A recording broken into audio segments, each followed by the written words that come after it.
Dios no es movido por nuestro miedo.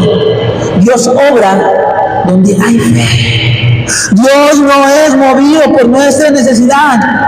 Dios obra donde hay fe.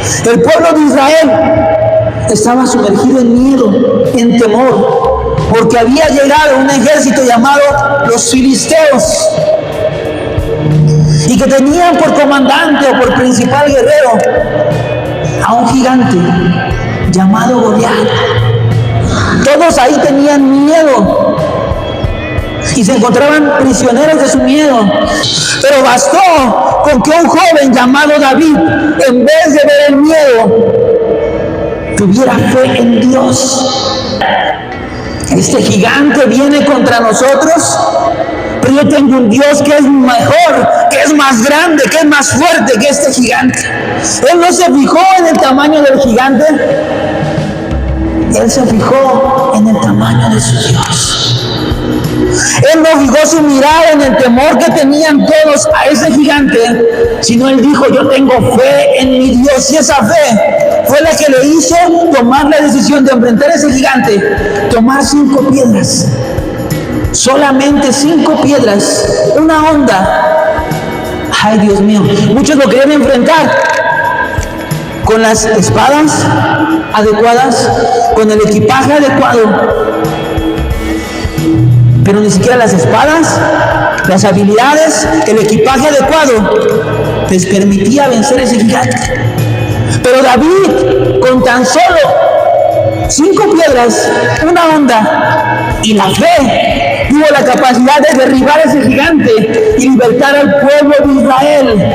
La mirada de David no estaba puesta en el temor, la mirada de David estaba puesta en su fe en Dios, y esa fue la que le ayudó a superar el temor.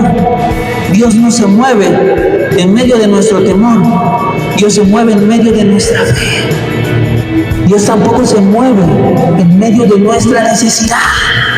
Todos hemos tenido necesidad. La Biblia nos muestra cientos de pasajes donde hombres y mujeres pasaron por necesidades de diferente tipo.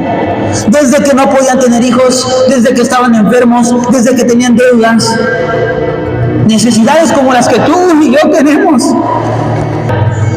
Jesús acababa de predicarle a una multitud de miles.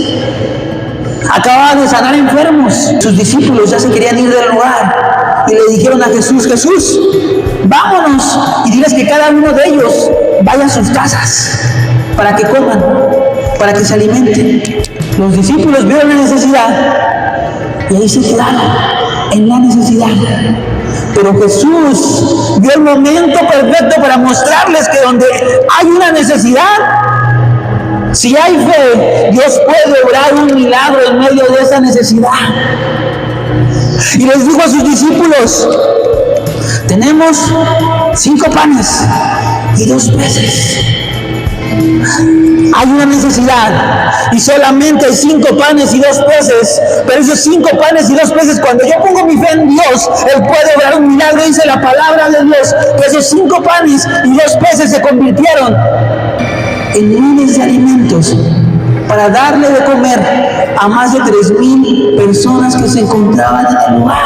Dios no estaba viendo solamente la necesidad, Jesús no estaba viendo solamente la necesidad, sino que Jesús estaba teniendo fe en que Dios podía suplir su necesidad. Yo no sé si tú has pensado que tienes necesidades y te has quedado ahí. Todos vamos a experimentar necesidades, pero la diferencia está en si fijamos nuestra mente solamente en las necesidades, o fijamos nuestra mente y nuestra fe en el Dios que puede suplir toda necesidad. Muchas veces podemos ver la necesidad y quejarnos: es que no tengo, es que no puedo, es que otros sí tienen, es que otros sí pueden. Pero la queja únicamente te está frenando del milagro que Dios quiere y puede hacer en tu vida. Mas en cambio, si vas y dices: si Dios no hizo con él y Dios no hizo con ella, Dios lo puede hacer conmigo. Si Dios levantó a ese joven, a esa señorita, Dios lo puede hacer en mi vida. Si Dios sanó a ese enfermo, puede sanarme a mí. Si Dios tomó a alguien de lo vil y menospreciado, y le dio un propósito a su vida, y yo me siento a veces muy menospreciado, Dios también puede hacer algo con mi vida. No fijemos nuestra mirada en el temor, no fijemos nuestra mirada en la necesidad, sino fijemos nuestra mirada en el Dios que puede vencer todo temor, que echa fuera todo temor y que puede suplir toda necesidad. Dios se mueve por nuestra fe, no por nuestro miedo ni por nuestra necesidad.